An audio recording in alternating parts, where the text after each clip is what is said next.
शहबाज साहब ये बताइएगा कि इलेक्शन कमीशन ने जो फैसला दिया, ये फैसला 19 सितंबर को कर लिया गया था इमरान खान को नाअहल करने का और इसे महफूज कर लिया गया, जबकि उसके बाद इलेक्शन कमीशन ने 16 अक्टूबर को इलेक्शन करवाए।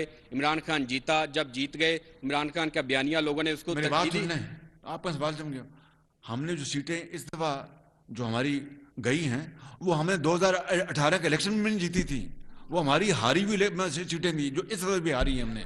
ये है कि जो पैसा ज़ाया हुआ आवाम का, क्योंकि आप आवाम के पैसे के अमीन हैं पाई पाई के, जो 16 अक्टूबर को इलेक्शन करवा के इलेक्शन कमीशन ने पैसा ज़ाया किया, इलेक्शन कमीशन से आप जवाबदेही करेंगे, बुलाएंगे कि आपने 19 सितंबर को तो नाअहल कर दिया था इमरान खान को। वो एक खुद मुख्तार इदारा है, उसको मैं किस तरह बुला सकता हूँ, पूछ सकता हूँ? आइन में लिखा ये क्या बात कर रहे हैं जी? शहबाज साहब ये बताइएगा कि इलेक्शन कमीशन ने जो फैसला दिया, ये फैसला 19 सितंबर को कर लिया गया था इमरान खान को नाअहल करने का और इसे महफूज कर लिया गया, जबकि उसके बाद इलेक्शन कमीशन ने 16 अक्टूबर को इलेक्शन करवाए। इमरान खान जीता। जब